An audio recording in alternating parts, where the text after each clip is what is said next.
Ninakaw ng asawa ko ang perang pambayad sa operasyon ng anak naming nag-aagaw buhay. Habang naglulupasay ako sa ospital, nalaman kong winaldas nila ito sa sugal. Huwag kang umasa, Marisa. Basura ka lang sa pamilyang ito, sabi ng biyenan ko.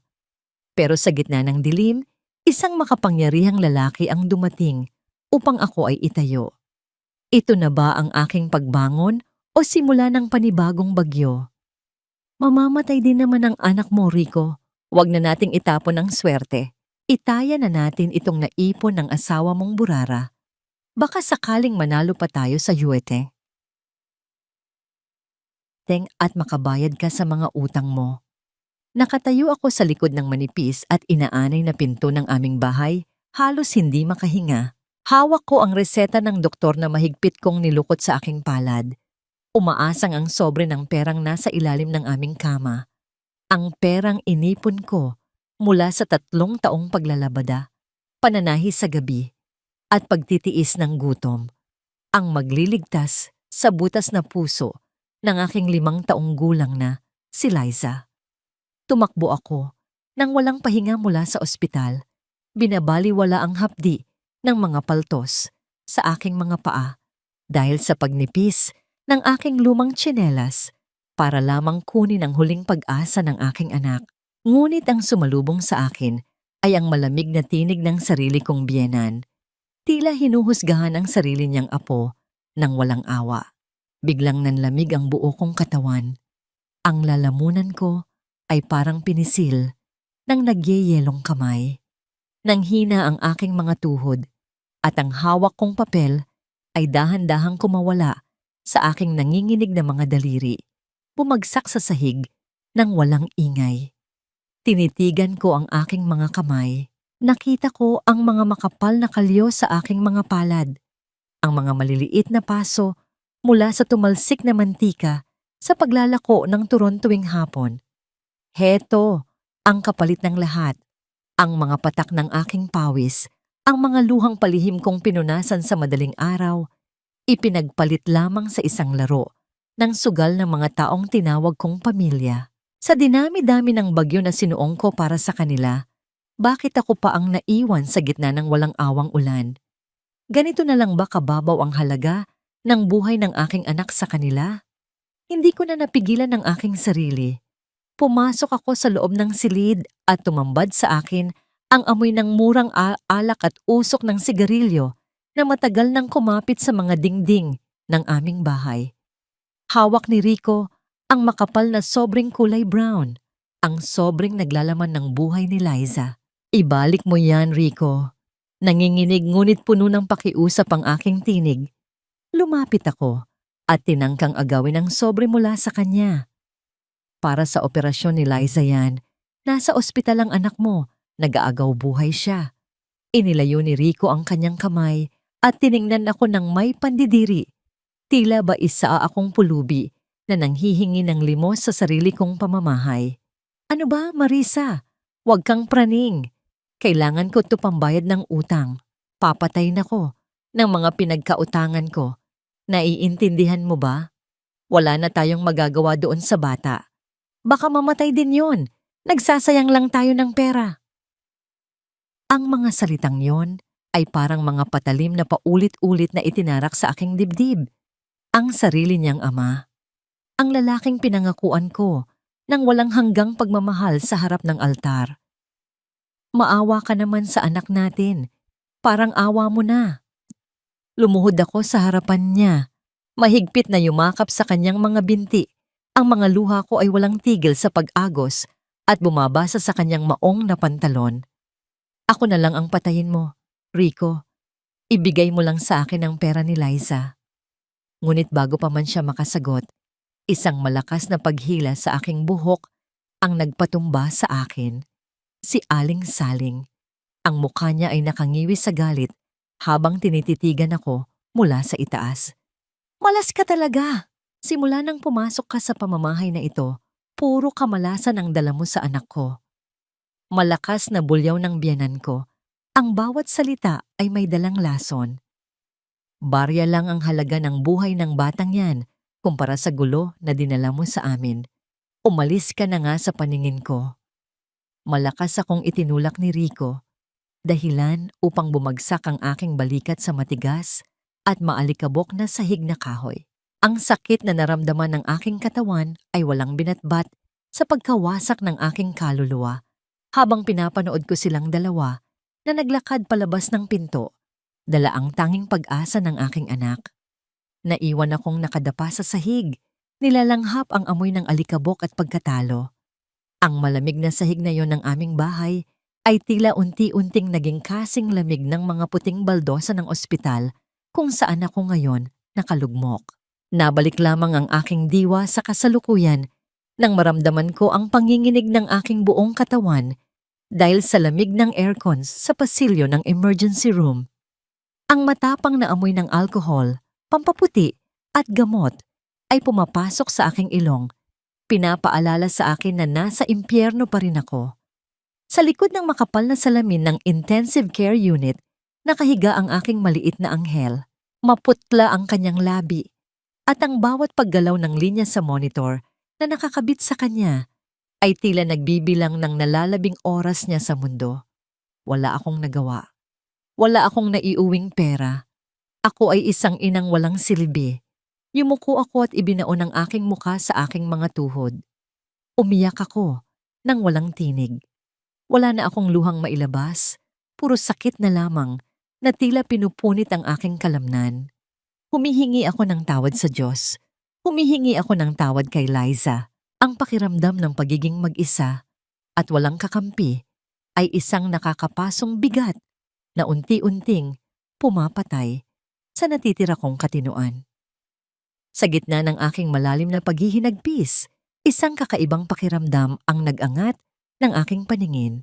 Nawala ang amoy ng murang kemikal ng ospital at napalitan ito ng isang malinis at mayamang halimuyak. Amoy ng sariwang kagubatan, ng mamahaling kahoy, at ng isang mundong hindi ko kailanman maaabot. Dahan-dahan kong inangat ang aking mabibigat na mata. Ang unang bumungad sa aking paningin ay isang pares ng makintab at itim na sapatos na gawa sa pinakapinong balat. Nakatayo ng tuwid sa mismong harapan ko. Ang kinis nito ay sumasalamin sa maputlang ilaw ng ospital, isang matinding kaibahan sa aking madumi at gulanit na tsinelas. Umakyat ang aking paningin sa isang perpektong plansadong suit na kulay asero. At sa pinakataas, isang mukha ng lalaking may mga matang kasing lamig ng gabi, ngunit may lalim na hindi ko maipaliwanag. Matangkad, formal, at may dalang awtoridad na nagpatigil sa pag-ikot ng aking mundo. Si Adrian Cross, isang bilyonaryo na madalas kong makita sa mga lumang dyaryo na ginagawa naming pambalot ng tinapa. Hindi siya umiling. Hindi siya nagpakita ng awa tulad ng ginagawa ng ibang dumadaan. Tiningnan niya ako mula ulo hanggang paa. Ang kanyang paningin ay saglit na tumigil sa kupas na logo ng paaralan na nakatahi sa luma kong blusa. Bahagya siyang yumuko. Pinapanatili ang kanyang mahigpit at malamig na tindig. Nang magsalita siya, ang boses niya ay buo. Walang bahid ng pag-aalinlangan, ngunit may kakaibang bigat na tumagos sa aking kaluluwa. Magkano ang halaga ng buhay ng anak mo? Para akong isang estatwa na nililok mula sa yelo. Ang mga salita niya ay umalingaw-ngaw sa tahimik na pasilyo, ngunit ang aking isip ay tila ayaw itong tanggapin. Blanko, pagod. Ang tanging naririnig ko na lamang ay ang mabagal at halos paos na tibok ng sarili kong puso. Hindi ko alam. Sir, sa wakas ay naibulong ko. Ang aking tinig ay kasing hina ng isang tuyong dahon na tinatangay ng hangin. Wala na po akong pera. Kahit isang sentimo. Hindi siya sumagot. Sa halip, lumakad siya patungo sa istasyon ng mga nurse. Ang bawat hakbang niya ay may bigat at katiyakan. Sumunod lamang ako na parang isang anino, hindi sigurado kung ako ba ay nananaginip o tuluyan ng nawawala sa aking katinuan. Ihanda ninyo ang lahat ng kailangan para sa operasyon ng batang nasa ICU. Ako na ang bahala sa lahat ng bayarin. Malamig niyang utos sa punong nurse. Ang babae na kanina lamang ay tinitingnan ako na may halong awa at pagkainis, ay napatingin kay Adrian nang may pagtataka. Pero sir, malaking halaga po ang kailangan. Kailangan po ng deposito. Hindi na niya natapos ang kanyang sasabihin. Isang itim na card na may kumikinang na gintong mga letra ang ipinatong ni Adrian sa counter. Credit card. Isang bagay na sa buong buhay ko ay sa television ko lamang nakita. Tahimik na kinuha ng nurse ang card at ang tanging maririnig sa paligid ay ang mahinang tunog ng makinang nagpoproseso nito. Ilang sandali pa, isang mahabang resibo ang lumabas. Walang tanong, walang pag-aalinlangan. Ang halagang katumbas ng 3 taon ng aking paghihirap ay nabayaran sa loob lamang ng 30 segundo. Simulan ninyo na, sabi ni Adrian bago tumalikod at naglakad palayo. Na para bang ang pagliligtas niya sa buhay ng isang tao ay kasing simple lamang ng pagbili ng kape. Dinala niya ako sa isang maliit na karinderya sa tapat ng ospital. Isang lugar na puno ng amoy ng mainit na sabaw at bagong saing na kanin. Ang matinding kaibahan ng kanyang mamahaling amoy at ng simpleng paligid ay nakakailang. Ngunit ang kumakalam kong sikmura ay walang pakialam. Inilapag niya sa harap ko ang isang mangkok ng mainit na arroz caldo at isang baso ng tubig. Ilang araw na rin pala akong hindi kumakain ng maayos. Nanginginig kong hinawakan ng kutsara. Sa bawat subo, nararamdaman ko ang init na dumadaloy sa aking nanlalamig na katawan. Ngunit kasabay nito ay ang hiya. Kumakain ako na parang isang hayop na ginutom. Hindi na halos nginunguya ang pagkain.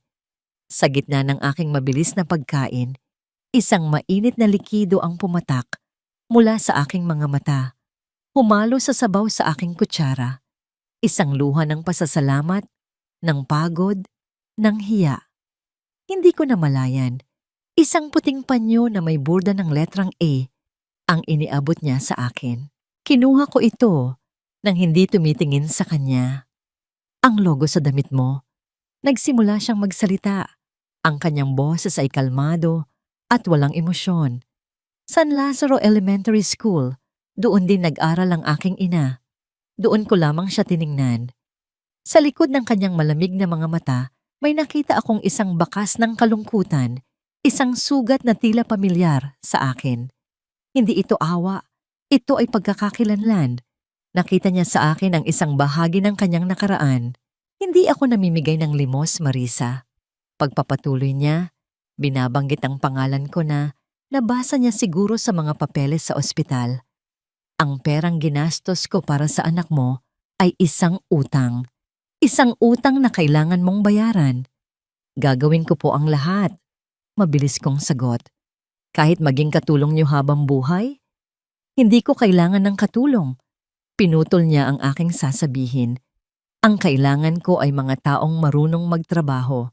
Bibigyan kita ng trabaho sa aking kumpanya. Doon mo ako babayaran. Sa pamamagitan ng iyong kakayahan, hindi ng iyong awa. Isang trabaho. Sa Cross Corporation.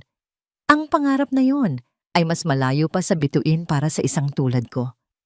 Ngunit sa pagkakataong ito, ang bituin mismo ang bumaba sa aking harapan. Isang maliit na ningning ng pag-asa ang nagsimulang sumibol sa loob ng aking nawasak na puso. Pagkatapos naming mag-usap, bumalik ako sa impyernong tinatawag kong tahanan. Kailangan kong kunin ang mga damit namin ni Liza. Bawat hakbang ko pabalik ay may kasamang bagong lakas at determinasyon. Hindi na ako ang Marisa na umalis kaninang umiiyak. Pagbukas ko ng pinto, naabutan ko si Rico na nakaupo sa sahig, umiinom ng alak mula sa bote. Ang amoy ng pagkatalo at galit ay bumalot sa buong silid. Malamang ay natalo siya sa sugal. Saan ka galing, ha? At saan ka kumuha ng kapal ng mukha para bumalik dito matapos mo akong iwanan? Sigaw niya. Ang kanyang mga mata ay namumula sa galit at alak. Hindi ako sumagot. Dumiretso ako sa aming aparador at nagsimulang ilagay ang mga damit ni Liza at ang iilang piraso ng damit ko sa isang lumang bag. Anong ginagawa mo? Tumayo siya at marahas na hinawakan ng aking braso. Aalis ka? Saan ka pupunta? Akala mo ba ganun lang kadali iyon? Bitawan mo ako, Rico. Mahinahon, ngunit matatag kong sabi. Tapos na tayo. Isang ngangisi ang lumitaw sa kanyang mga labi. Isang ngising puno ng panunuya at pagmamayari. Tapos na. Walang natatapos hanggat hindi ko sinasabi, Marisa. Mas sumigpit ang pagkakahawak niya sa aking braso. Ang kanyang mga daliri ay bumaon sa aking balat. Saan ka pupunta? Akala mo ba makakatakas ka sa akin? Akin ka lang, Marisa. Akin lang. Ang sakit na dulot ng kanyang mga daliri ay tila gumapang sa aking buong braso. Ngunit sa isang iglap, ang sakit na yon ay napalitan ng isang nag-aalab na apoy. Ang lahat ng sakit, lahat ng luha, lahat ng gabing tiniis ko ang kanyang paglalasing at masasakit na salita. Lahat ng iyon ay nagtipon-tipon sa aking palad. Bago pa man niya maintindihan ang nangyayari, isang malutong na tunog ang umalingaw-ngaw sa aming munting sala nang dumapo ang aking palad sa kanyang pisngi. Napabitaw siya sa akin, gulat na napahawak sa kanyang namumulang muka. 10 taon, 10 taon akong nanahimik. Ngayon, tapos na. Hinding-hindi na ako sa'yo, Rico. Sabi ko, ang aking tinig ay hindi na nanginginig. Ito ay malamig, matigas, at puno ng kapaguran. Tapos na ang pagiging tanga ko. Napatulala siya, hindi makapaniwala sa aking ginawa. Ngunit bago pa man siya makabawi, ang pinto ay bumukas at pumasok si Aling Saling. Ang mukha niya ay puno ng pagtataka na agad napalitan ng galit nang makita ang pulang marka sa pisngi ng kanyang anak. Walang hiya ka. Sigaw niya. Ang kanyang tinig ay matinis at nakakabingi. Sinaktan mo ang anak ko. Ayan na. Nakahanap ka na ng bagong lalaki, no? Isang mayaman na mag-aahon sa'yo sa hirap. Isa kang babaeng mababa ang lipad. Ahas. Iyang mga salitang yun ay dapat masakit. Ngunit sa pagkakataong ito, wala na itong epekto sa akin. Tila ba isa na lamang akong bato na hindi na tinatablan ng anumang lason. Tiningnan ko sila. Ang mag-inang nagdulot sa akin ng impyerno sa lupa. Tiningnan ko ang bahay na naging kulungan ko. Oo, Aling Saling. Mahinahon kong sagot na mas lalong ikinagalit niya. Aalis na ako. At sana, sa pag-alis ko, dalhin ko na rin ang lahat ng kamalasang sinasabi ninyo. Kinuha ko ang bag sa sahig at walang lingon-likod na naglakad palabas. Narinig ko pa ang mga sigaw at pagmumura ni Rico. Ang mga sumpa ni Aling Saling na habang buhay daw akong magiging miserable. Ngunit ang mga iyon ay ingay na lamang na unti-unting humihina habang ako ay papalayo. Ang pagsara ng pinto sa aking likuran, ang pinakamatamis na tunog na narinig ko sa loob ng maraming taon. Isang itim na sasakyan ang naghihintay sa akin sa kanto. Ayon sa text message na ipinadala ng isang numerong hindi ko kilala. Ang driver ay magalang na kinuha ang aking bag at pinagbuksan ako ng pinto. Pumasok ako sa loob at sinalubong ako ng lamig ng aircon at ng amoy ng bagong katad. Ang lahat ay kabaligtaran ng pinanggalingan ko. Umandar ang sasakyan at sa bintana, pinanood kong paliit. Nang paliit ang imahe ng barong-barong na naging saksi sa aking pagdurusa hanggang sa tuluyan na itong nilamon ng dilim. Huminto kami sa harap ng isang simple ngunit malinis na apartment building. Dinala ako ng driver sa isang unit sa 2 palapag.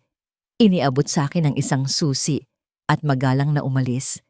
Pagpihit ko ng susi at pagbukas ng pinto, isang bagong mundo ang bumungad sa akin. Maliit lamang ang espasyo, ngunit ang mga pader ay bagong pinta ng kulay puti. Ang amoy ay hindi alak o yosi, kundi malinis na sahig at sariwang hangin na pumapasok mula sa bintana. May isang maliit na kama na may makapal na kutsyon at puting kumot, isang maliit na mesa at isang banyong kompleto sa gamit. Isinara ko ang pinto at isinandal ang aking likod dito. Sa wakas, Katahimikan. Walang sigaw. Walang murahan. Tanging ang mahinang ugong ng refrigerator at ang tibok ng sarili kong puso. Ngunit kasabay ng katahimikan ay ang pag-agos ng isang nakakabinging kalungkutan. Malaya na ako, pero mag-isa. Naalala ko si Liza, nakikipaglaban para sa kanyang buhay sa ospital. Para sa kanya ang lahat ng ito. Pumasok ako sa banyo at binuksan ang gripo. Mainit na tubig.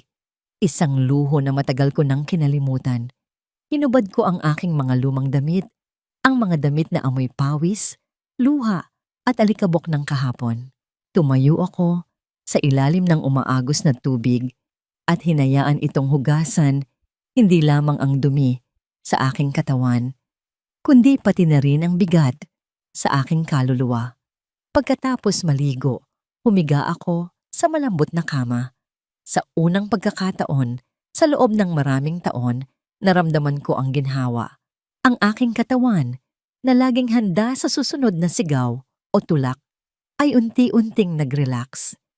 Ipinikit ko ang aking mga mata, handa nang tanggapin kahit ilang oras lamang ng payapang pagtulog. Ngunit bago pa man ako tuluyang dalawin ng antok, isang mahinang kaluskos ang narinig ko mula sa ilalim ng pinto. Napadilat ako. Isang puting sobre ang dahan-dahang dumula sa sahig na kahoy, itinulak mula sa labas. Ang puting sobre ay nanatili sa sahig, isang tahimik na paalala ng aking bagong katotohanan. Dahan-dahan akong bumangon mula sa kama. Ang puso ko ay tumitibok ng may halong kaba at pag-asa. Nang buksan ko ito, isang maikling sulat lamang ang laman, nakasulat sa isang malinis at propesyonal na pagkakasulat. Isang address, isang pangalan ng tao na dapat kong hanapin, at isang oras, 8:00 ng umaga. Walang pirma, ngunit alam kong kay Adrian Cross ito galing. Kinabukasan, isinuot ko ang pinakamatinong damit na mayroon ako. Isang kupas na blusang kulay krema at isang itim na palda na ilang beses ko nang tinahian sa laylayan. Tiningnan ko ang aking sarili sa maliit na salamin sa banyo. Nakita ko ang isang babaeng payat na may malalalim na bilog sa ilalim ng kanyang mga mata. Ngunit sa kauna-unahang pagkakataon, sa loob ng maraming taon, may kaunting kislap ng determinasyon sa kanyang paningin. Ang toring gawa sa salamin at bakal ng Cross Corporation ay tila isang dambuhalang humuhusga sa aking abang kasuotan.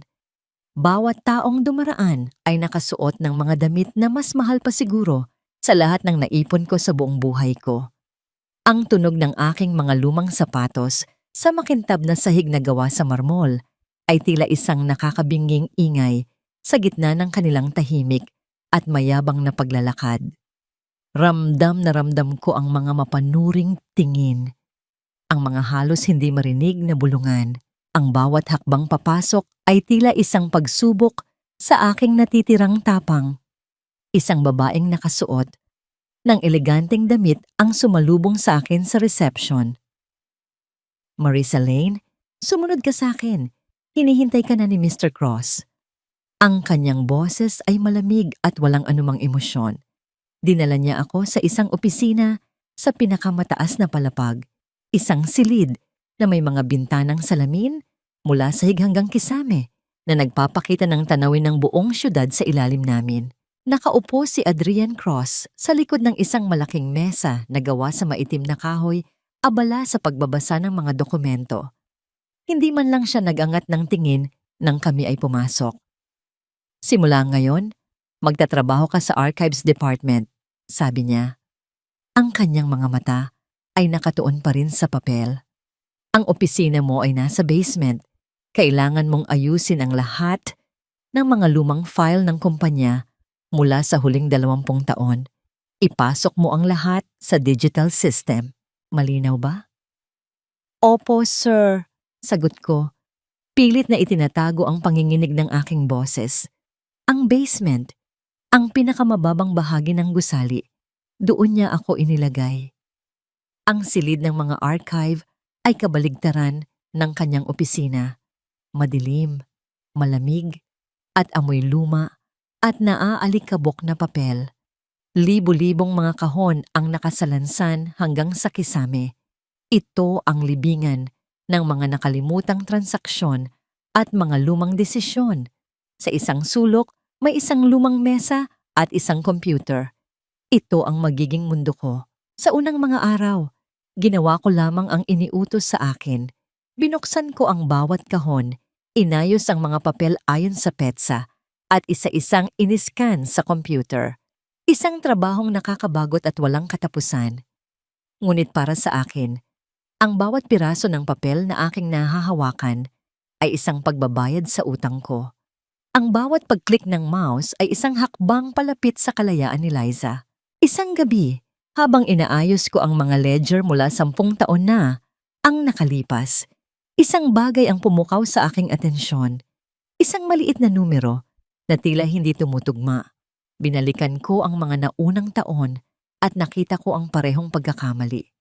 Isang maliit, halos hindi mapapansing depekto sa accounting na paulit-ulit na nangyayari, na nagre-resulta sa pagkawala ng maliit na halaga bawat taon. Ngunit kapag pinagsama-sama, aabot ito sa milyon-milyon. Isang kaba ang biglang bumalot sa akin. Hindi ito sinasadya. Ito ay planado. May isang taong matagal nang nagnanakaw sa kumpanya. Sa halip na matakot, isang kakaibang pakiramdam ang dumaloy sa aking mga ugat. Ang aking isip, na matagal nang natutulog at abala lamang sa pag-iisip kung saan kukuha ng bigas para sa susunod na araw, ay biglang nagising. Naalala ko ang aking sarili noong kolehiyo, bago ko isinuko ang aking pangarap na maging accountant para kay Rico. Naalala ko ang pagmamahal ko sa mga numero, sa paglutas ng mga problema. Hindi ko na namalayan ang oras. Nilabas ko ang lahat ng mga lumang ledger. Naglatag ako ng mga papeles sa sahig. Gumawa ako ng mga kalkulasyon gamit ang lapis at papel. Bawat numero, bawat transaksyon, sinuri ko ng mabuti. Ang basement na dati ay tila isang kulungan ay naging aking santuwaryo. Dito, ako ay higit pa sa isang labandera, higit pa sa isang sawimpalad na asawa. Dito, ako ay matalino. Dito, ako ay may halaga. Naramdaman ko na lamang ang pagod nang ang liwanag ng araw ay nagsimula nang sumilip sa maliit na bintana sa itaas. Ang buong paligid ko ay napapaligiran ng mga bundok ng papel. Ipinatong ko ang aking ulo sa ibabaw ng makapal na ledger. Ipinikit ang aking mga mata kahit isang saglit lamang. Nagising ang aking diwa sa isang pakiramdam na may nakatingin sa akin. Dahan-dahan kong iminulat ang aking mga mata. Nakatayo sa pintuan ng archive, sa gitna ng katahimikan ng madaling araw, ay si Adrian Cross, hawak ang isang tasa ng kape. Ang kanyang mukha ay seryoso at hindi ko mabasa. Nanigas ako sa aking kinauupuan. Ang kanyang presensya ay tila nagpabigat sa hangin sa loob ng madilim na silid. Dahan-dahan siyang lumapit. Ang kanyang mga mata ay hindi nakatingin sa akin, kundi sa mga papel na nakakalat sa sahig, sa mga numero at kalkulasyon na isinulat ko sa likod ng mga lumang dokumento. Walang salitang lumabas sa kanyang bibig. Yumuko siya, kinuha ang ilang piraso ng papel na naglalaman ng aking mga natuklasan at sinuri ito sa ilalim ng nag-iisang bumbilya. Ang katahimikan ay nakakabingi, mas malakas pa sa anumang sigaw. Bawat segundo na lumilipas ay tila isang karayom na tumutusok sa aking kaba. Pagkatapos ng tila walang hanggang sandali, ibinalik niya ang mga papel sa mesa. Mag-report ka na sa ika-35 floor bukas. May bago kang opisina. Sabi niya sa isang tonong walang pagbabago, bago tuluyang tumalikod at naglakad paalis, iniwan ang kanyang tasa ng kape sa aking mesa. Kinabukasan, isang bagong mundo ang bumungad sa akin. Isang maliit na cubicle na may sarili kong computer at bintanang natatanawang syudad. Hindi na ako nasa basement. Ngunit kasabay ng munting pag-angat na ito ay ang pagdating ng mga demonyo mula sa aking nakaraan. Isang hapon, habang abala ako sa pag-aaral ng bagong software, Isang komosyon ang narinig ko mula sa lobby. Iyon ang tinig ni Rico, pamilyar at desperado. "Marissa, babe, please, mag-usap tayo. Patawarin mo na ako." Pagbaba ko, tumambad sa akin ang isang eksenang tila kinuha sa isang cheap na teleserye. Nakaluhod si Rico sa gitna ng makintab na sahig. Ang kanyang damit ay gusot at marumi. Ang kanyang mga mata ay namumugto. Ang mga guwardiya ay pilit siyang itinataas. Ngunit nagpupumigla siya. Ang lahat ng empleyado ay nakatingin, nagbubulungan. Ang iba ay may halong panghuhusga at pagkaaliw sa kanilang mga mukha. "Hindi ako aalis dito hanggat hindi mo ako kinakausap." Sigaw niya. Ang kanyang boses ay nagmamakaawa. Dahil sa hiya, lumapit ako. "Rico, tumayo ka dyan. Nakakahiya." "Hindi ako tatayo hanggat hindi mo sinasabing babalik ka na sa akin," sabi niya. Pilit na inaabot ang aking mga kamay. "Hindi ko na kaya, Marissa. Ikaw ang buhay ko. Patawarin mo na ako." Isang bahagi ng aking puso ang tila kumirot. Sa kabila ng lahat, siya pa rin ang ama ni Liza. Naalala ko ang mga unang taon, ang kanyang mga pangako, ang mga pangarap na sabay naming binuo. Ang konsepto ng utang na loob ay tila isang kadenang biglang pumulupot sa aking mga paa. Nagsimula akong mag-alinlangan. Nang sumunod na araw, habang ako ay gulong-gulo pa rin sa aking isipan, tumunog ang aking telepono. Si Aling Saling. "Marissa, anak." Ang kanyang boses ay mahina at garalgal, puno ng paghihirap. "Ang nanay, inaatake sa puso. Kailangan ko ng pera para sa mga gamot. Parang awa mo na, anak. Ayokong iwanan ng apo ko." Ang kanyang mga salita ay isang matalas na kutsilyo na direktang tumusok sa aking kahinaan. Ang imahe ng isang matandang babaeng may sakit, nag-iisa at nangangailangan ay unti-unting bumura sa alaala ng kanyang kalupitan. "Magkano po ba?" Narinig kong tanong ng sarili kong bibig. "Padalhan mo ako ng litrato ng reseta, Nay?" Sabi ko. Isang maliit na bahagi ng aking isip ay nagsusumikap pa ring maging maingat. Ilang minuto ang lumipas, isang litrato ang pumasok sa aking telepono.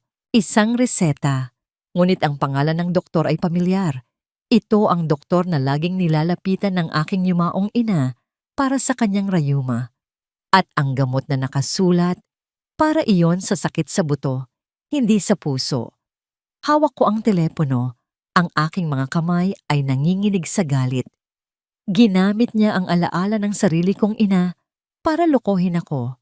Ang konting awa na natitira sa aking puso ay biglang natuyo at naging abo. Sa isang iglap, kinuha ko ang isang piraso ng papel sa aking mesa at sinulat ang pangalan ng gamot bago ito lukutin ng buong buo sa aking palad. Ito ang huling pagkakataon na magpapaloko ako. Bago pa man ako makatawag pabalik, isang anino ang tumigil sa harap ng aking cubicle. Si Adrian. May hawak siyang tablet at walang anumang salita. Ipinakita niya sa akin ang screen. Mga litrato. Mga litratong kuha kagabi lamang. Si Rico, masayang masaya, nagtatapon ng pera sa isang mesa ng poker sa isang ilegal na pasugalan sa eskinita. Itinaas niya ang kanyang tingin mula sa tablet at tiningnan ako ng diretso sa mata. Hindi siya nanghusga, hindi siya nagbigay ng payo. Ipinakita niya lamang sa akin ang katotohanan. Ang katotohanan yon ang nagbigay sa akin ng huling lakas na kailangan ko. Kinuha ko ang aking telepono at idinayal ang numero ni Rico. "Nasaan ka?" Tanong ko. Ang aking boses ay walang emosyon. "Nandito sa labas ng building mo, babe. Naghihintay sa'yo." Sagot niya. Ang kanyang boses ay puno pa rin ng pagkukunwari. "Umuwi na kayo," sabi ko. "Wala na kayong makukuha sa akin. Kahit isang kusing. Tapos na." Isang sandaling katahimikan. At pagkatapos, ang pagbabago. Ang kanyang malambing na boses ay nawala. Napalitan ng isang garalgal na tinig ng purong galit. "Anong sabi mo?" Matapos kitang hintayin dito buong araw? Sino ka na ba ngayon, ha Marisa? Akala mo kung sino ka na dahil dyan sa bago mong trabaho? Huwag kang magkakamali. Tapos na, Rico. Hinding-hindi ka magiging masaya, Marisa. Akin ka lang. Sigaw niya sa kabilang linya bago ko pinatay ang tawag. Ang kanyang mga salita ay isang sumpa na tila nanatili sa hangin, isang malamig na pangako ng mga problemang darating.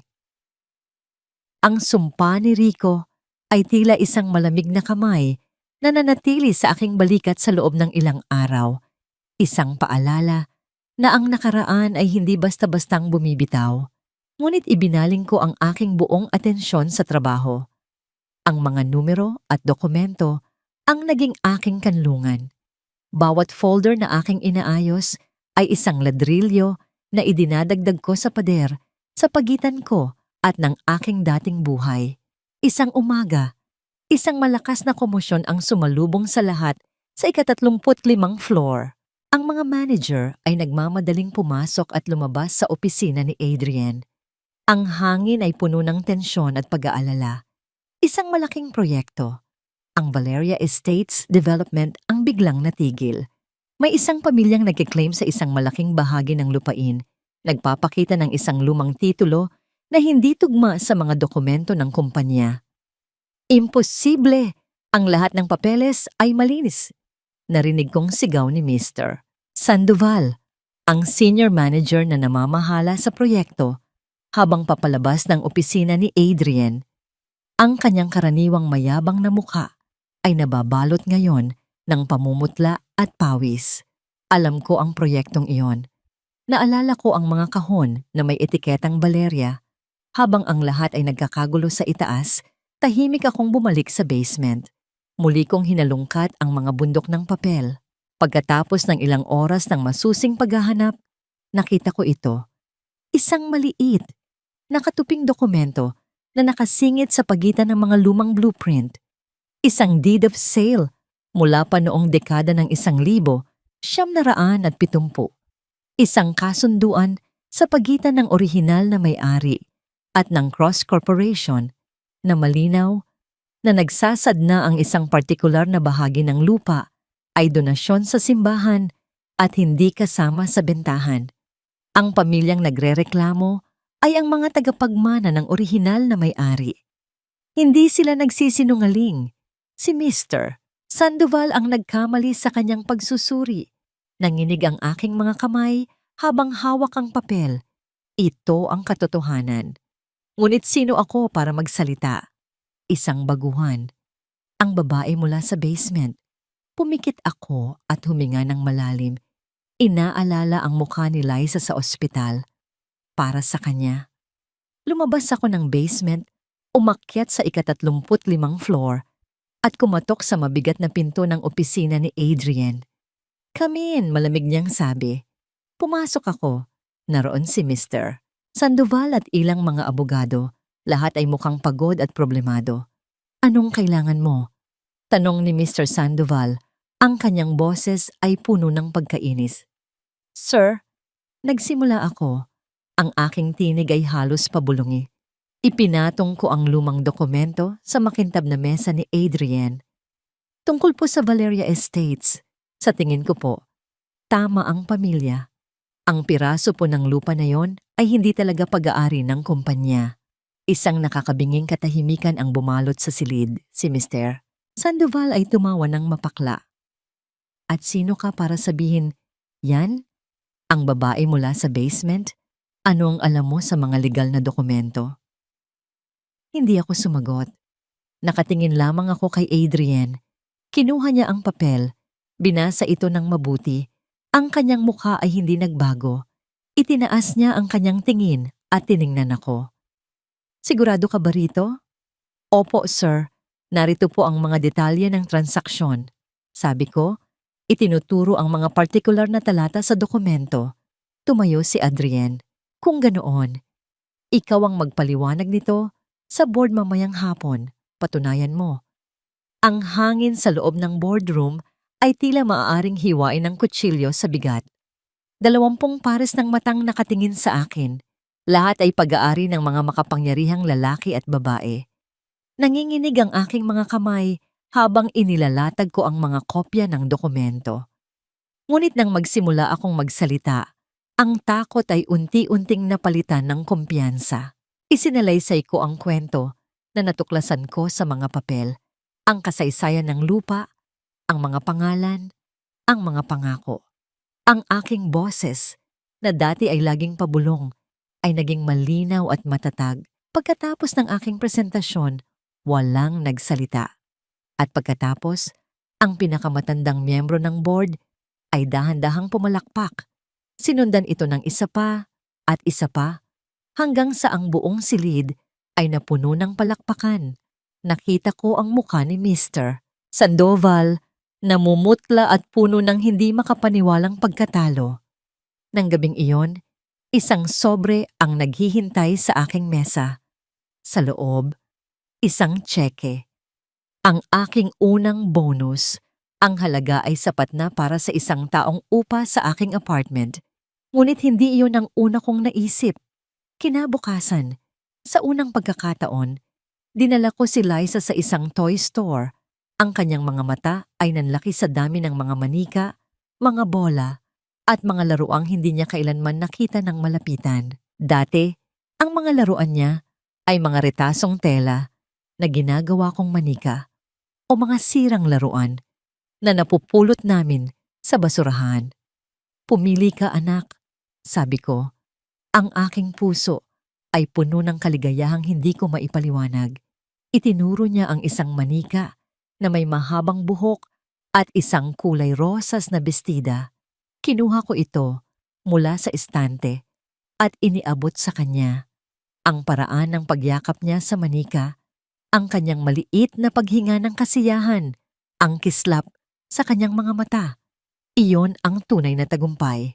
Iyon ang premyo na mas mahalaga pa sa anumang tseke. Habang papalabas kami ng tindahan, masaya niyang yakap-yakap ang kanyang bagong kaibigan, isang pamilyar na anino, ang aking napansin sa di kalayuan. Si Sandra, ang sekretarya ni Adrian, ay nakatingin sa amin. Nang magtama ang aming mga mata, mabilis siyang umiwas, ngunit hindi bago ko nakita ang isang malamig at matalas na tingin sa kanyang mukha. Isang tingin ng purong inggit. Ang tingin ng inggit na yon mula kay Sandra ay isang maliit na tinik na nanatili sa aking isipan, isang babala, na sa bawat hakbang paakyat, may mga taong handang hilahin ka pababa. Ipinagpatuloy ko ang aking trabaho, mas maingat, mas mapagmatsyag. Si Adrian, bilang pagkilala sa aking nagawa, ay isinama ako sa isang bagong team na hahawak sa pinakamahalagang proyekto ng kumpanya sa taong iyon, ang Solara Project, isang high-tech na commercial hub. Si Sandra, bilang sekretarya ni Adrian, ang siyang namamahala sa lahat ng dokument. Kakaiba ang kanyang ikinikilos sa akin. Bigla siyang naging labis na palakaibigan. Palaging nag-aalok ng kape, kinukumusta si Liza, at paminsan-minsay nagtatanong tungkol sa mga detalye ng Solara Project na tila ba interesado lamang siya. Isang hapon, habang nagkakape kami, sinabi niya, "Alam mo Marisa, humahanga ako sa'yo mula sa wala. Heto ka na ngayon. Pero mag-ingat ka. Ang mundong ito ay puno ng ahas, lalo na't hawak mo ang Solara Blueprint, ang pinakasensitibong file ng proyekto." Kinabukasan, isang impyerno ang sumalubong sa akin. Ang mismong Solara Blueprint ay nawawala. At pagkatapos ng isang mabilis na paghahanap na pinangunahan mismo ni Mr. Sandoval at ng security, natagpuan ito. Sa loob ng aking bag, nakatago sa ilalim ng mga damit ni Liza na balak kong dalhin sa ospital pagkatapos ng trabaho para akong binuhusan ng isang drum ng nagyayelong tubig. Ang lahat ng mata ay nakatuon sa akin. Ang mga bulungan na dati naririnig ko ay naging malakas na akusasyon. Kaya pala biglang umasenso. Ibebenta niya siguro sa kalabang kumpanya. Si Mr. Sandoval ay may ngiti ng tagumpay sa kanyang mga labi. Sinasabi ko na nga ba, hindi mapagkakatiwalaan ang mga taong galing sa putikan. Dinala ako sa opisina ni Adrian. Ang kanyang mukha ay kasing tigas ng bato, walang mababakas na anumang emosyon. Hindi niya ako ipinagtanggol. Hindi rin niya ako inakusahan. Tiningnan niya lamang ako na para bang isa akong numero sa isang financial report. Isang confidential file ang natagpuan sa iyong pag-aari, Marisa. Sabi niya, ang kanyang boses ay malamig at formal. Suspendido ka habang iniimbestigahan ang kasong ito. Ang salitang suspendido ay parang isang hatol ng kamatayan. Ang lahat ng pinaghirapan ko ay gumuho sa isang iglap. Pakiramdam ko ay ipinagkanulo ako. Hindi ng mga taong nanghuhusga sa akin, kundi ng taong inaasahan kong makakakita sa katotohanan. Umuwi ako sa aking apartment, nagulong-gulo ang isip. Umiyak ako, hindi dahil sa akusasyon, kundi dahil sa pakiramdam ng pag-iisa. Ngunit habang tinitingnan ko, ang mahimbing na natutulog na si Liza, ang kanyang dibdib ay marahang tumataas at bumababa ng walang hirap. Ang mga luha ko ay natuyo. Hindi ako susuko. Kung iniligtas ko siya mula sa bingit ng kamatayan, ililigtas ko rin ang aking sarili mula sa kasinungalingang ito. Magdamag akong hindi natulog. Inalala ko ang bawat detalye ng mga nakaraang araw, ang mga kakaibang tanong ni Sandra, ang kanyang pagiging malapit sa aking mesa, ang kanyang pag-aalok ng kape na nagbigay sa kanya ng pagkakataong iwanan ako sandali sa aking pwesto. Ang lahat ay tila mga piraso ng isang puzzle na dahan-dahang nabubuo. Kailangan ko ng pruweba. Naalala ko ang CCTV sa pasilyo. Kinuha ko ang aking telepono at tinawagan ang hepe ng security, isang mabait na Ginoo, na minsan kong tinulungang hanapin ang nawawala niyang salamin. Nagpakilala ako at nakiusap. Sir, alam kong suspendido ako, pero parang awa niyo na po. Tingnan ninyo ang footage kahapon. Bandang 3:00 ng hapon, sa tapat ng cubicle ko, may isang taong naglagay ng isang bagay sa bag ko. Nakikiusap po ako. Isang mahabang katahimikan. At pagkatapos, sige Hija, titingnan ko para sa'yo. Ilang oras ng paghihintay na parang habambuhay. At pagkatapos, isang tawag. Marisa, tama ka. Kinabukasan, humiling ako ng isang pagpupulong kay Adrian, kasama ang hepe ng security. Ipinatawag din si Sandra. Sa loob ng malamig na meeting room, si Sandra ay kalmado at kampante, naglalaro sa papel ng isang tapat na katulong na nalulungkot sa sinapit ng kanyang kaibigan. Mr. Cross, hindi ko alam kung bakit kailangan ko pang dumalo rito. Malinaw na kung sino ang may kasalanan, sabi niya. Puno ng pagkukunwaring awa. Bago tayo maghusga, may gusto lang akong linawin. Sabi ko, ang aking tinig ay matatag, humarap ako kay Sandra. Bakit mo ginawa ito? Tumawa siya. Ano ang sinasabi mo? Desperada ka na ba talaga, Marisa? Huwag mo akong idamay sa pagnanakaw mo. Hindi na ako sumagot. Tumango ako sa hepe ng security. Sa malaking screen sa dingding, isang video ang nagsimulang umandar. Isang malabong imahe, ngunit malinaw. Ako, na tumatayo para kumuha ng kape.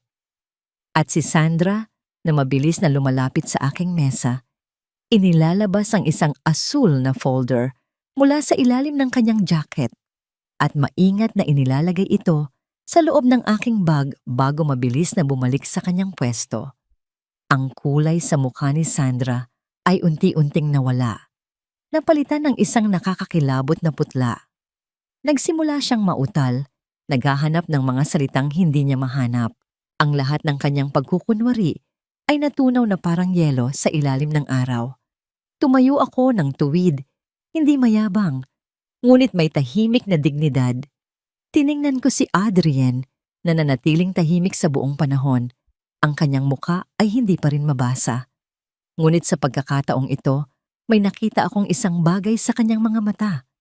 Isang kislap, respeto, Tumayo siya mula sa kanyang upuan, inayos ang kanyang Amerikana, at nagsalita sa isang boses na pumuno sa buong silid. "You're fired."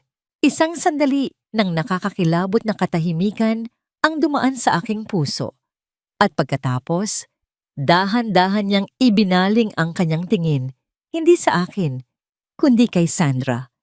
Hindi si Marisa kundi ikaw, Sandra. And matapos ang malaking gulo sa boardroom, akala ko ay babalik na ang lahat sa normal. Ngunit si Adrienne ay nanatiling tahimik at tila may malalim na iniisip. Isang hapon, habang nag-aayos ako ng aking mga gamit, lumapit siya sa aking mesa. Hindi siya ang bilyonaryong nakasanayan ko na laging nag-uutos.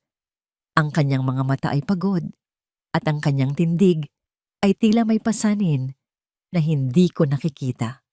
"Sumama ka sa akin, Marisa.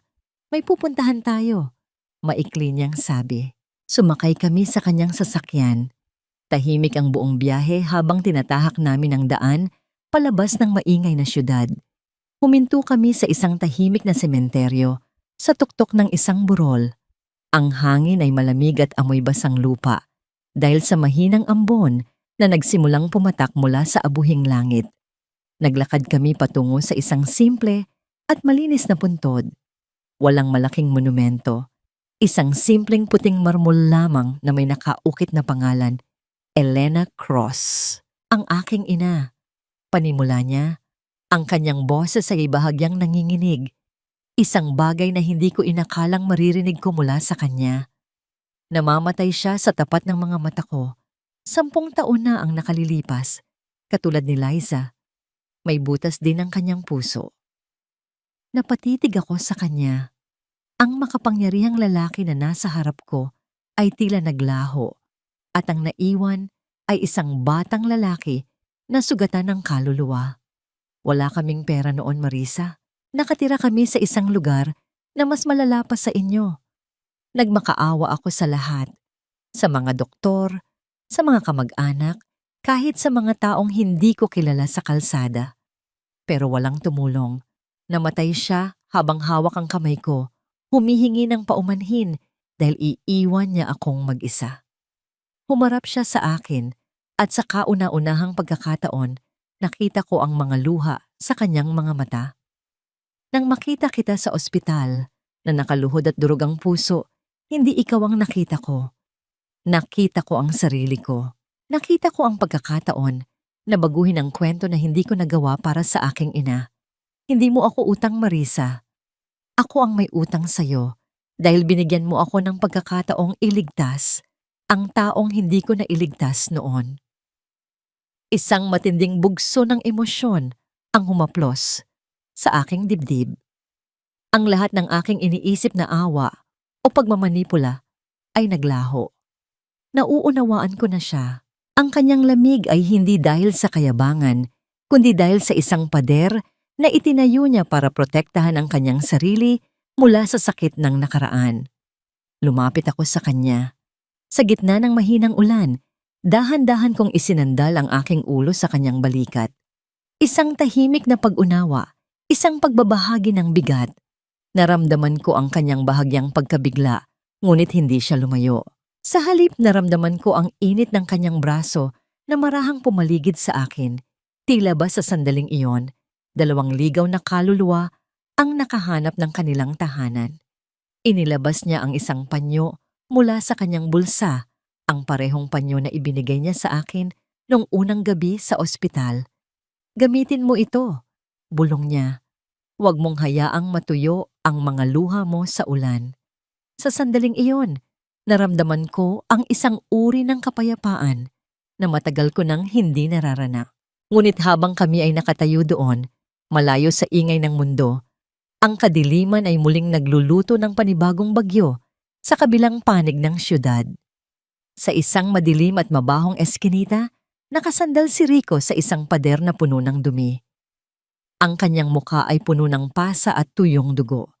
3 lalaking may malalaking katawan at may hawak na mga bakal na tubo ang nakapaligid sa kanya. "Nasaan ang pera, Rico? Sabi mo sa katapusan ay mababayaran mo na. Ang lahat ng talo mo sa sugal, sabi ng isang lalaking may mahabang pilat sa muka. Ang kanyang boses ay puno ng panganib. Wala, wala pa akong pera ngayon, pero may plano ako. Pagmamakaawa ni Rico, ang kanyang boses ay nanginginig sa takot. Ang asawa ko, si Marisa. Nagtatrabaho na siya sa Cross Corporation. Malaki ang kinikita niya ngayon. At balita ko, dikit siya sa mismong may-ari. Isang malakas na sipa sa tiyan ang nagpatahimik kay Rico. Napasandal siya sa lupa, humihingal sa sakit. Wala kaming pakialam sa kwento mo. Kailangan namin ng pera, hindi ng chismis, sabi ng lalaki habang dahan-dahang inilalapit ang dulo ng bakal na tubo sa leeg ni Rico. Pero kung totoo ang sinasabi mo, ibibigay mo siya sa amin. 1 linggo, Rico. 1 linggo para makuha namin ang bayad mo sa pamamagitan niya. Kung hindi, ikaw ang papatayin namin. Tumingin si Rico sa kanila.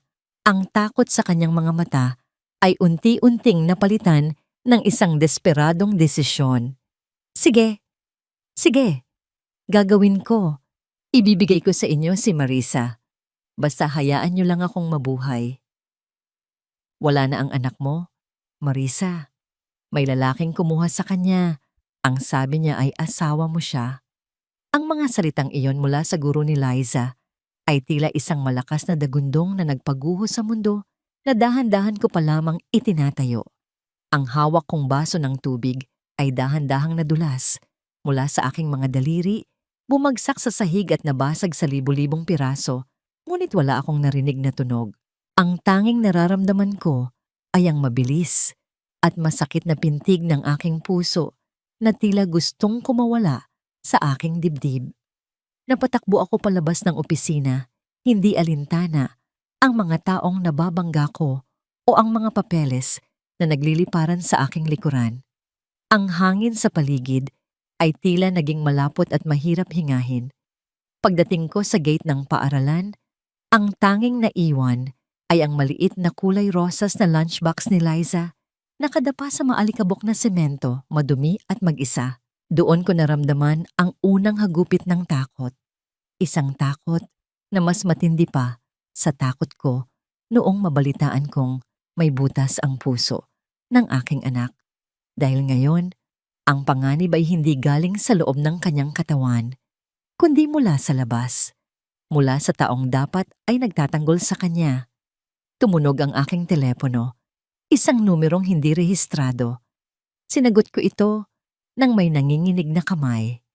Marisa, huwag kang gagawa ng ingay kung gusto mo pang makitang humihinga ang anak mo. Ang boses ni Rico ay garalgal, puno ng nerbiyos at isang uri ng desperasyon na nakakakilabot. Kailangan ko ng 5 milyon. Ngayon din, dalhin mo sa lumang bodega sa Pier 4. Mag-isa ka lang. Rico, hayop ka. Anak mo ang kinuha mo. Paano mo nagawa ito? Sigaw ko, ang aking tinig ay puno ng puot at pagmamakaawa. Wala na akong ibang paraan, Marisa. Papatayin nila ako. Ibigay mo na lang ang kailangan nila. Tutal naman ay bilyonaryo ang kinakapitan mo ngayon. 'Di ba? Pagkatapos nyon ay naputol ang tawag. Napaluhod ako sa gitna ng kalsada. Niyayakap ang maduming lunchbox ni Liza. Ngunit sa gitna ng aking pagluha, isang malamig at matigas na desisyon ang nabuo sa aking isipan. Hindi na ako ang dating Marisa na magmamakaawa lamang. Tumayo ako, pinunasan ang aking mga mata at tinawagan si Adrian. Tulungan mo ako. Ang tanging nasabi ko. Hindi niya kailangang magtanong. Sa loob ng 10 minuto, ang kanyang itim na sasakyan ay huminto sa harap ko.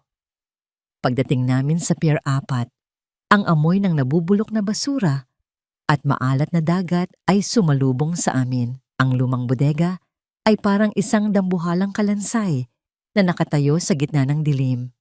Ang tanging liwanag ay nagmumula sa isang bumbilyang aandap-andap sa loob. Pinigilan ako ng mga tauhan ni Adrian na pumasok, ngunit wala silang nagawa. Anak ko ang nasa loob, sabi ko nang may boses na kasing lamig ng bakal. Dahan-dahan kong itinulak ang kinakalawang na pinto. Ang tunog ng pagkiskis ng bakal sa semento ay umalingaw-ngaw sa kabuuan ng bodega. Sa gitna ng malawak at maduming espasyo, nakita ko si Liza. Nakatali siya sa isang lumang silya, may busalang bibig, at ang kanyang maliliit na mata ay punong-puno ng luha at takot. Sa likuran niya ay si Rico, hawak ang isang kutsilyo na nanginginig sa kanyang kamay. Sa paligid nila ay 3 lalaking may malalaking katawan. Ang mga muka ay walang awang nakatingin sa akin. Nasaan ang pera? Sigaw ng isa sa mga lalaki. Narito ang pera. Lumabas si Adrian mula sa anino. Hawak ang isang itim na bag. Ang kanyang presensya ay tila nagpatahimik sa buong paligid. Ang kanyang mga mata ay hindi nakatingin sa mga tauhan, kundi kay Rico. Bitawan mo ang bata, Rico. Hindi siya kasali sa utang mo. Ibigay niyo muna ang pera. Ibigay niyo. Sigaw ni Rico. Lalong idinikit ang kutsilyo sa leeg ni Liza. Sa sandaling iyon, parang tumigil ang pag-ikot ng mundo. Nakita ko ang takot sa mga mata ng aking anak. Nakita ko ang paghihirap niya sa bawat paghinga. Ang aking maternal instinct ay sumabog na parang isang bulkan. Hindi ko na inisip ang panganib. Lumakad ako pasulong, dahan-dahan, diretsyong nakatingin sa mga mata ni Rico. Tingnan mo ako, Rico, sabi ko. Ang aking boses ay malalim at puno ng kapangyarihan. Tingnan mo ang anak mo. Ito ba ang alaala na gusto mong maiwan sa kanya? Ang ama niyang sumira sa sarili niyang pamilya dahil sa sugal? Nanginginig ang buong katawan ni Rico. Kita ko ang pag-aalinlangan sa kanyang mga mata. Matagal na niyang kinikimkim yon. Huwag kang lumapit, Marisa. Sinasabi ko sa'yo. Sige, Rico, gawin mo na ang gusto mo sa akin. Mahinahon kong sabi habang unti-unting lumalapit. Pero pakawalan mo si Liza. Wala ka nang mapapala sa akin. Ang lahat ng pagmamahal, ang lahat ng respeto, matagal mo nang pinatay. Ngayon, tapusin mo na. Biglang sumigaw ang isa sa mga tauhan at sumugod kay Adrian. Isang kaguluhan ang sumiklab. Ang mga tauhan ni Adrian na kanina pa nakatago ay biglang lumitaw. Ang tunog ng mga katawang nagbabagsakan sa matigas na semento ay pumuno sa bodega. Sa gitna ng gulo, binitawan ni Rico ang kutsilyo at nagtangkang tumakas. Iniwan ang kanyang sariling anak na nakatali. Mabilis akong tumakbo kay Liza. Nanginginig kong kinalas ang mga tali at tinanggal ang busal sa kanyang bibig. Mama, Mama. Ang mahinang iyak ni Liza, ang pinakamagandang musika na narinig ko. Niyakap ko siya ng buong higpit. Ibinabaon ang aking muka sa kanyang maliit na leeg. Hinahayaan ang aking mga luha na dumaloy ng walang pigil. Ligtas na kami. Ligtas na ang anak ko. Ngunit sa gitna ng aming pagyakap, isang malakas na tunog ang umalingaw-ngaw sa kabuuan ng bodega. Isang tunog na tila nagmula sa isang pumutok na gulong o isang bumagsak na mabigat na bagay. Isang nakakabinging katahimikan ang sumunod. Ang nakakabinging tunog na yon ay ang huling hudyat ng pagtatapos ng aking gabi. Ang pinto ng bodega ay marahas na bumukas at ang liwanag ng mga flashlight mula sa mga pulis ay tumama sa bawat sulok ng madilim na silid. Ang mga bakal na tubo at kutsilyo ay dahan-dahang binitiwan, bumabagsak sa semento nang may mahinang kalansing na tila ba sumusuko na rin ang tadhana. Nakita ko si Rico na pilit na pinagsasama ang mga kamay habang ikinakabit ang malamig na bakal ng posas sa kanyang mga pulso. Wala na ang tapang sa kanyang mukha.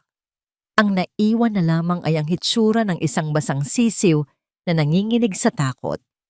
Tumingin siya sa akin, nagbabakasaling makakakita ng kahit katiting na awa, ngunit ang tanging nahanap niya sa aking mga mata ay ang isang malalim at madilim na kawalan.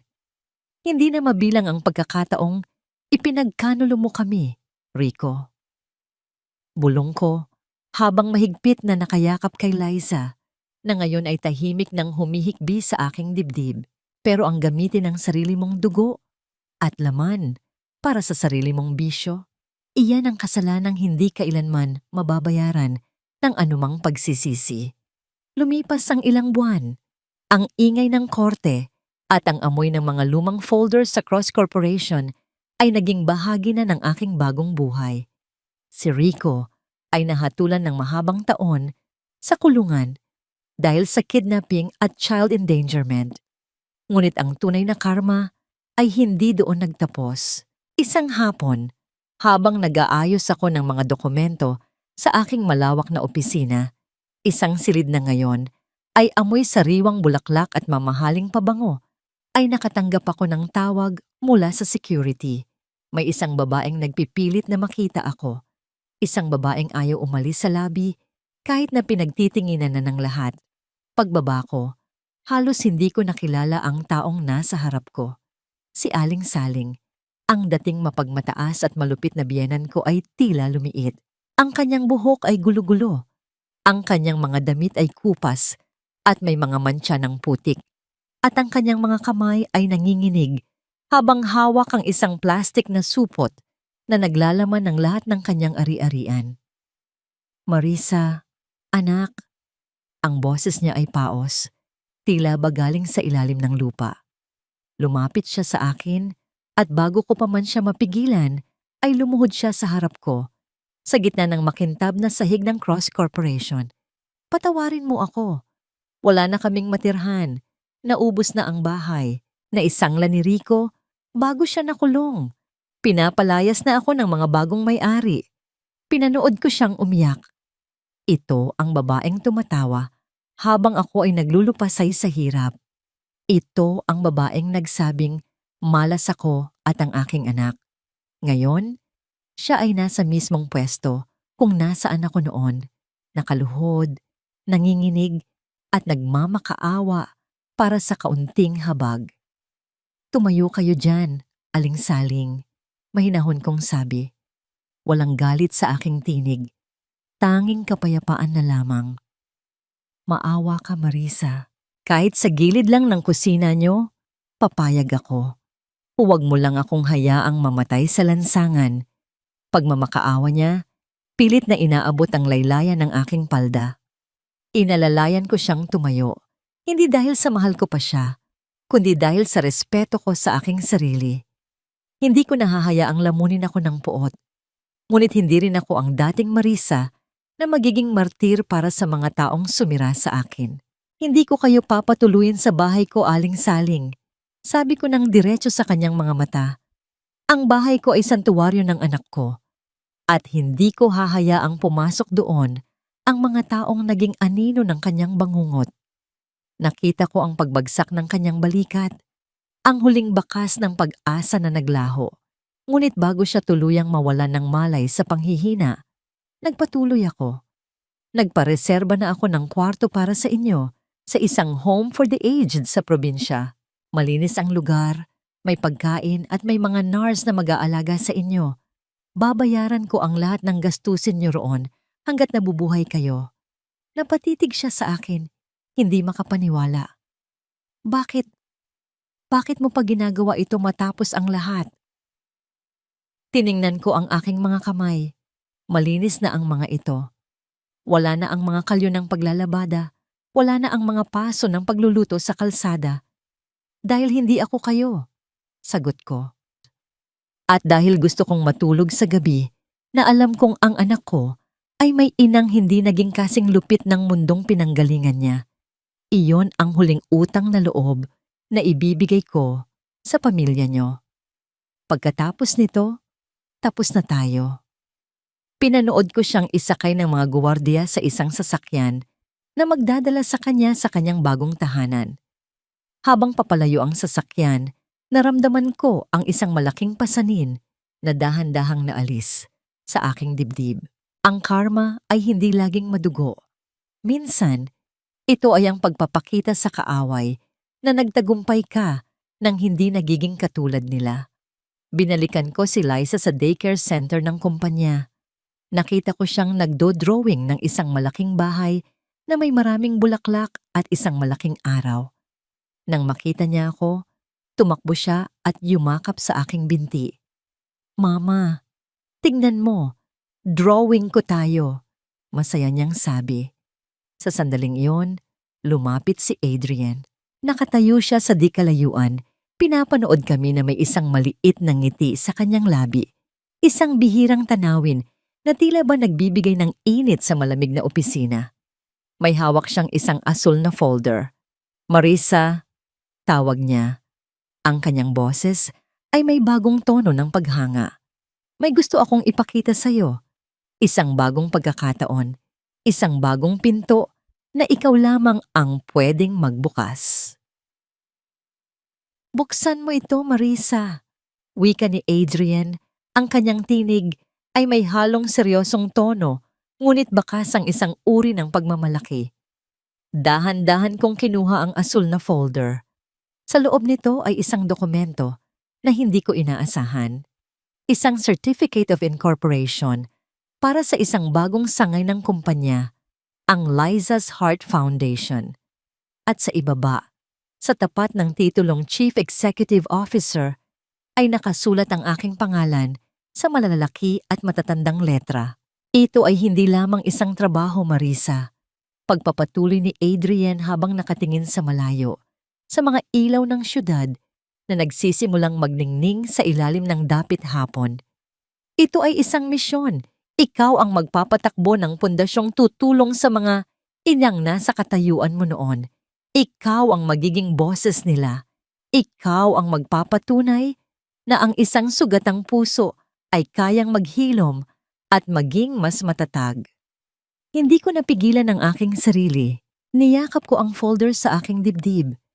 At sa kauna-unahang pagkakataon, ang mga luhang pumatak mula sa aking mga mata ay hindi luha ng sakit, kundi luha ng purong tagumpay. Ang paru-paro na matagal na nakakulong sa madilim na kuko ng uod ay sa wakas ay nakawala na at handa ng lumipad.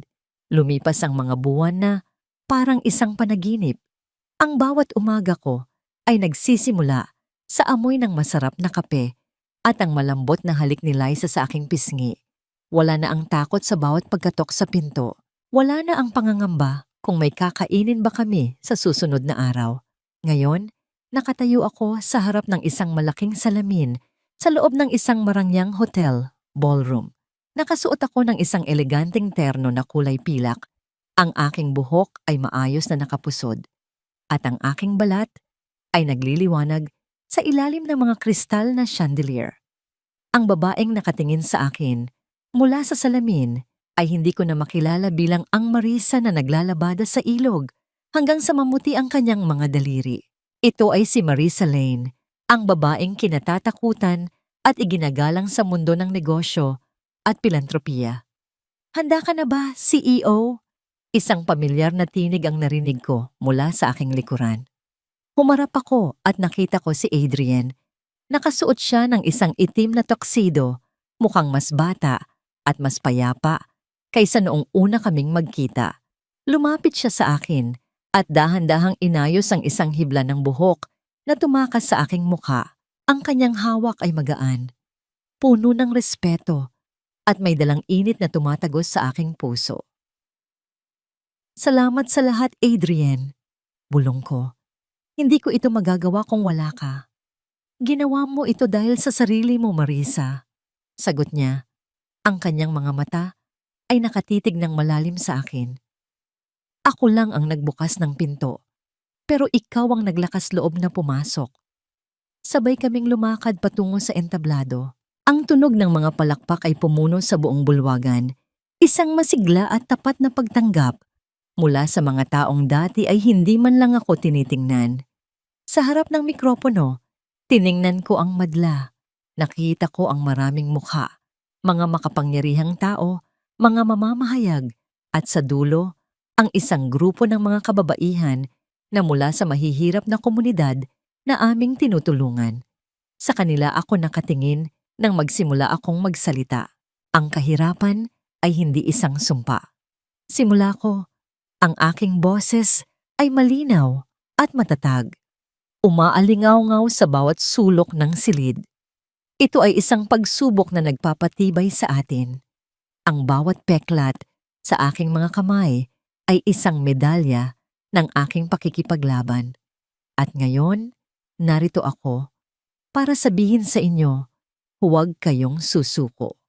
Dahil ang bukas ay hindi pag-aari ng mga taong mapangapi, kundi ng mga taong marunong bumangon mula sa abo. Nang matapos ang aking talumpati, muling nagningning ang mga flash ng kamera, ang gabi ay naging isang pagdiriwang ng pag-asa. Lumapit sa akin ang mga tao para makipagkamay, humingi ng payo, o kaya ay makipaglitrato. Pakiramdam ko ay nasa ituktok na ako ng mundo. Ngunit sa gitna ng kislap ng mga ilaw at saya ng musika, napansin ko ang isang anino sa may pintuan ng ballroom. Isang lalaking nakasuot ng isang kupas na jacket at may sombrero na nakatakip sa kanyang mukha. Hindi siya kumikilos. Nakatayo lang siya doon habang nakatingin sa akin sa malayo. Naramdaman ko ang isang biglaang panlalamig sa aking batok. Isang pakiramdam na hindi ko maipaliwanag. Nang muli akong tumingin sa direksyong yon, ang lalaki ay wala na. Tanging ang pagsasara lamang ng pinto ang aking nakita. Sino ang lalaking yon? Isang multo ba mula sa aking nakaraan na hindi pa rin matahimik? O isang bagong banta sa kapayapaang pinaghirapan kong buuin? Humigpit ang pagkakahawak ko sa aking kopita. Pilit na ibinabalik ang ngiti sa aking mga labi para sa mga bisita. Ngunit sa kaibuturan ng aking puso, alam kong ang laban ay hindi pa lubos na tapos. Hawak ko na ang piraso ng papel na ito, isang dokumentong nagpapatunay na ang huling kadenang nag-uugnay sa akin sa impyerno ng aking nakaraan ay tuluyan ng naputol, ang Decree of Annulment.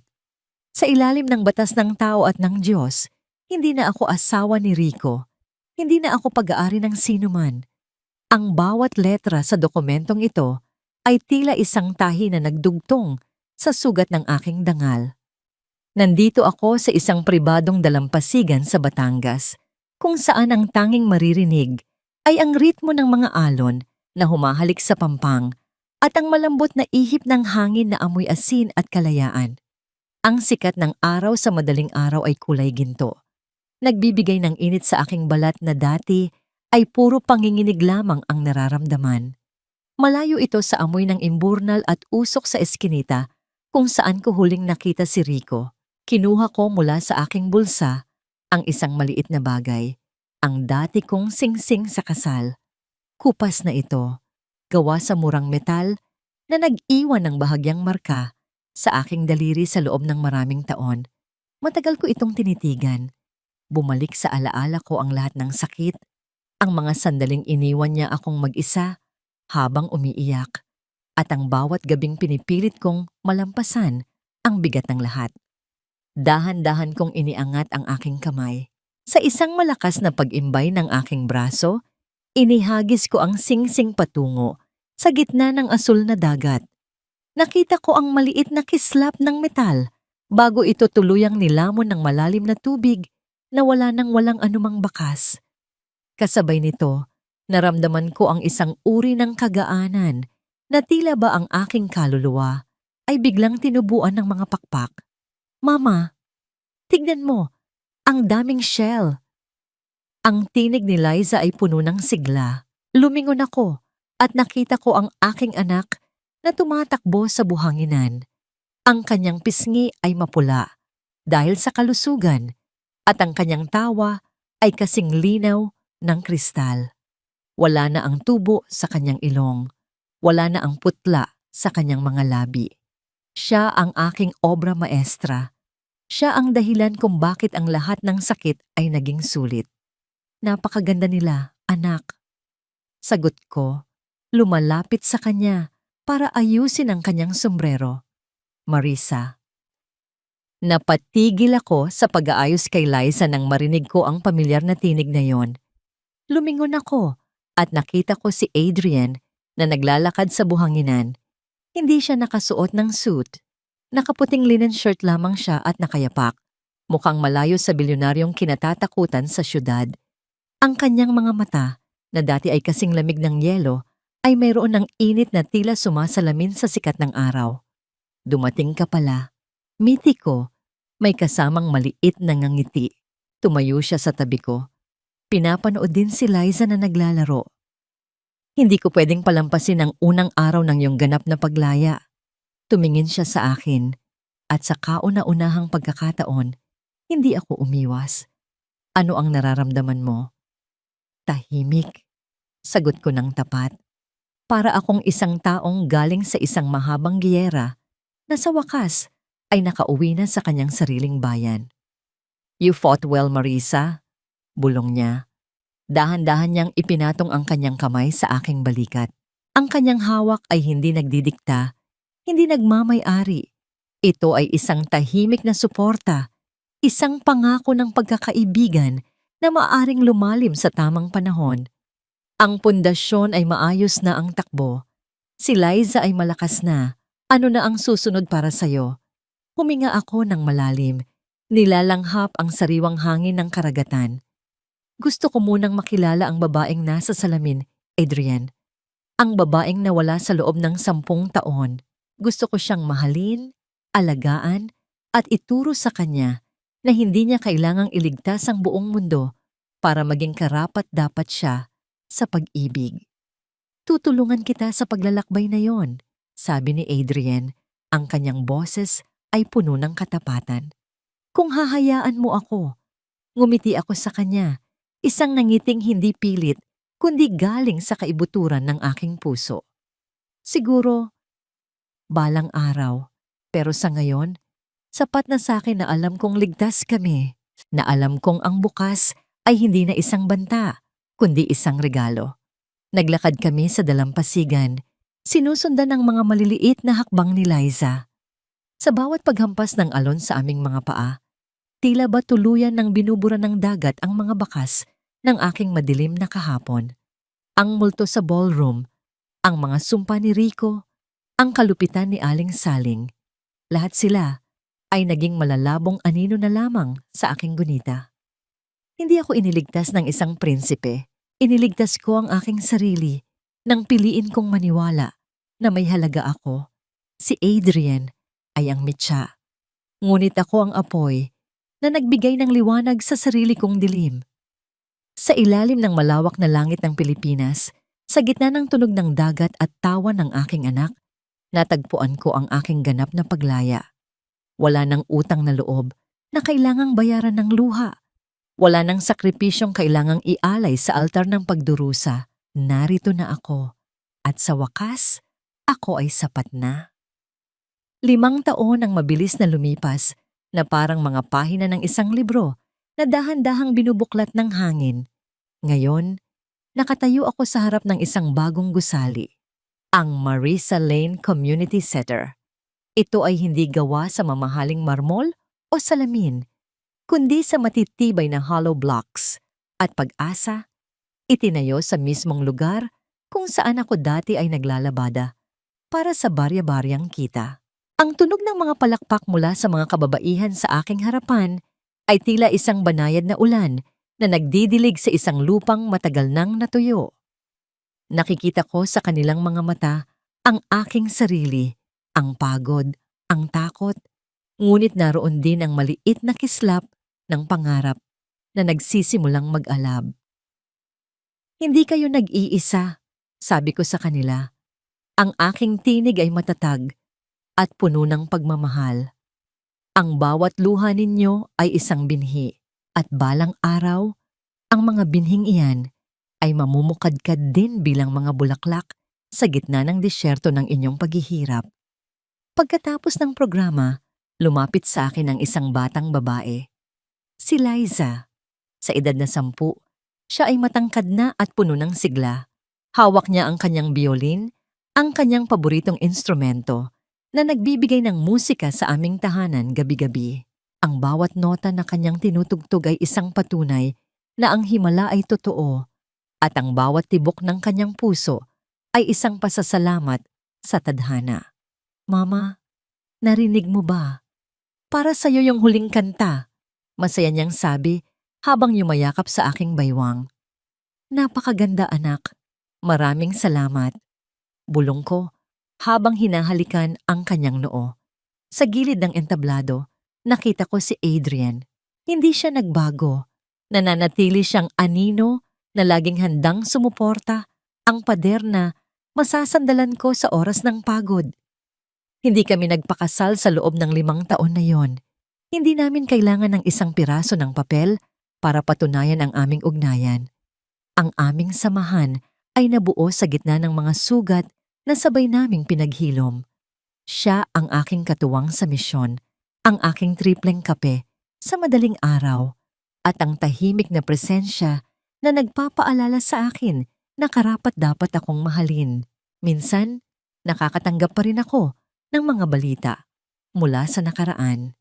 Si Rico ay nananatili pa rin sa loob ng rehas, binubuno ang kanyang sentensya habang pinagsisisihan ang mga desisyong naglayo sa kanya sa kanyang pamilya. Ang kanyang mga sulat na humihingi ng tawad ay nananatiling nakasara sa loob ng isang kahon sa aking attic. Pinatawad ko na siya sa aking puso para sa aking sariling kapayapaan, ngunit ang pinto ng aming buhay ay mananatiling nakasara para sa kanya. Si Aling Saling naman ay payapang naninirahan sa Home for the Aged. Paminsan-minsan ay nagpapadala ako ng mga pagkain at bulaklak doon. Ang kanyang galit ay tuluyan ng nilamon ng katandaan at limot, at sa kanyang mga huling araw, natagpuan niya ang katahimikang hindi niya nahanap sa mundong puno ng inggit. Habang papalubog ang araw, naglakad kami ni Adrian at Liza patungo sa aming sasakyan. Ang langit ay puno ng kulay ube at kahel, isang napakagandang pinta na tila nagbibigay ng basbas sa aming paglalakbay. "Marisa," tawag ni Adrian habang pinagbubuksan ako ng pinto. "Ano ang iniisip mo?" Tumingin ako sa kanya at pagkatapos ay kay Liza na abala sa pag-aayos ng kanyang biolin sa likuran. Ngumiti ako ng malawak, ang uri ng ngiti na abot hanggang sa aking mga mata. "Iniisip ko na sa wakas, tapos na ang bagyo," sagot ko. "At kahit anong dilim pa ang dumating, alam ko na kung paano maging sarili kong liwanag." Ang aming sasakyan ay dahan-dahang lumayo sa komunidad, iniwan ang mga anino ng kahapon. Ang bawat pag-ikot ng gulong ay isang paalala na ang buhay ay patuloy na gumagalaw, at ang bawat sugat ay may kwento ng paghilom. Ako, si Marisa Lane, isang ina, isang CEO, isang mandirigma, at higit sa lahat, isang babaeng natutong bumangon mula sa abo para maging isang reyna ng sarili niyang kapalaran. Sa ilalim ng tahimik na gabi, ang tanging maririnig ay ang mahinang himig ng biolin ni Liza na sumasabay sa hangin, isang awit ng pasasalamat, isang awit ng pag-asa, at isang awit ng walang hanggang paglaya.